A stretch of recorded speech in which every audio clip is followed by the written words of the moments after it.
زبور 63 داؤد کا مزمور، پہلی آیت سے 11ویں آیت تک۔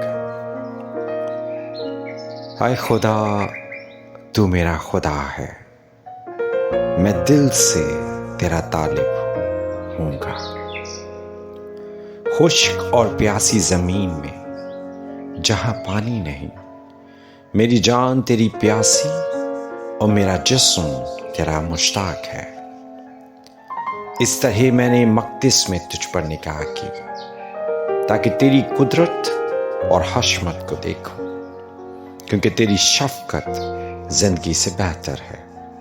میرے ہونٹ تیری تعریف کریں گے، اسی طرح میں عمر بھر تجھے مبارک کہوں گا اور تیرا نام لے کر اپنے ہاتھ اٹھایا کروں گا۔ میری جان گویا گودے اور چربی سے سیر ہوگی، اور میرا منہ مسرور لبوں سے تیری تعریف کرے گا۔ جب میں بستر پر تجھے یاد کروں گا اور رات کے ایک ایک پہر میں تجھ پر دھیان کروں گا، اس لیے کہ تو میرا مددگار رہا ہے اور میں تیرے پروں کے سایہ میں خوشی مناؤں گا۔ میری جان کو تیری ہی دھن ہے، تیرا دہنا ہاتھ مجھے سنبھالتا ہے۔ اور جو میری جان کی ہلاکت کے در پہ ہیں، وہ زمین کے اسفل میں چلے جائیں گے، وہ تلوار کے حوالہ ہوں گے، وہ گیدڑوں کا لقمہ بنیں گے۔ لیکن بادشاہ خدا میں شادمان ہوگا، جو اس کی قسم کھاتا ہے وہ فخر کرے گا، کیونکہ جھوٹ بولنے والوں کا منہ بند کر دیا جائے گا۔ آمین۔ سیموئیل کی دوسری کتاب 2 باب پہلی آیت سے 7ویں آیت تک۔ اس کے بعد ایسا ہوا کہ داؤد نے خداوند سے پوچھا کہ کیا میں یہودا کے شہروں میں سے کسی میں چلا جاؤں؟ خداوند نے اس سے کہا جا۔ داؤد نے کہا کدھر جاؤں؟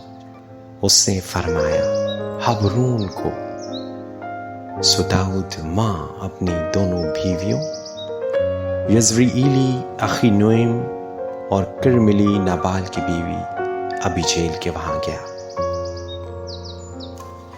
اور داؤد اپنے ساتھ کے آدمیوں کو بھی ایک ایک کے گھرانے سمیت وہاں لے گیا، اور وہ حبرون کے شہروں میں رہنے لگے۔ تب یہودا کے لوگ آئے اور وہاں انہوں نے داؤد کو مسح کر کے یہودا کے خاندان کا بادشاہ بنایا، اور انہوں نے داؤد کو بتایا کہ یبیس جلاد کے لوگوں نے ساؤل کو دفن کیا تھا۔ سو داؤد نے یبیس جلاد کے لوگوں کے پاس قاصد روانہ کیے اور ان کو کہلا بھیجا کہ خداوند کی طرف سے تم مبارک ہو، اس لیے کہ تم نے اپنے مالک ساؤل پر یہ احسان کیا اور اسے دفن کیا۔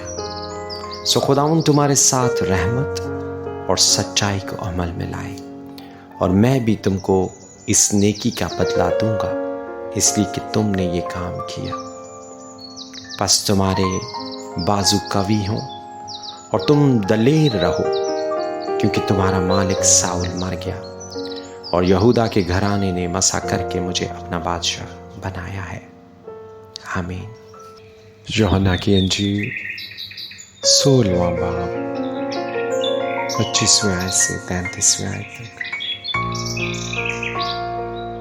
میں نے یہ باتیں تم سے تمثیلوں میں کہیں، وہ وقت آتا ہے کہ پھر تم سے تمثیلوں میں نہ کہوں گا، بلکہ صاف صاف تمہیں باپ کی خبر دوں گا۔ اس دن تم میرے نام سے مانگو گے، اور میں تم سے یہ نہیں کہتا کہ باپ سے تمہارے لیے درخواست کروں گا، اس لیے کہ باپ تو آپ ہی تم کو عزیز رکھتا ہے، کیونکہ تم نے مجھ کو عزیز رکھا ہے اور ایمان لائے ہو کہ میں باپ کی طرف سے نکلا۔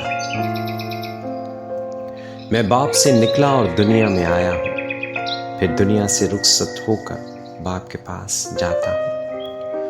اس کے شاگردوں نے کہا دیکھ، اب تو صاف صاف کہتا ہے اور کوئی تمثیل نہیں کہتا۔ اب ہم جان گئے کہ تو سب کچھ جانتا ہے اور اس کا محتاج نہیں، کہ کوئی تجھ سے پوچھے۔ اس سبب سے ہم ایمان لاتے ہیں کہ تو خدا سے نکلا ہے۔ یسوع نے انہیں جواب دیا، کیا تم اب ایمان لاتے ہو؟ دیکھو وہ گھڑی آتی ہے، بلکہ آ پہنچی کہ تم سب پراگندہ ہو کر اپنے اپنے گھر کی راہ لو گے اور مجھے اکیلا چھوڑ دو گے۔ تو بھی میں اکیلا نہیں ہوں، کیونکہ باپ میرے ساتھ ہے۔ میں نے تم سے یہ باتیں اس لیے کہیں کہ تم مجھ میں اطمینان پاؤ۔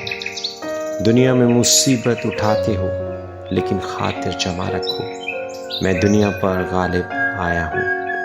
آمین۔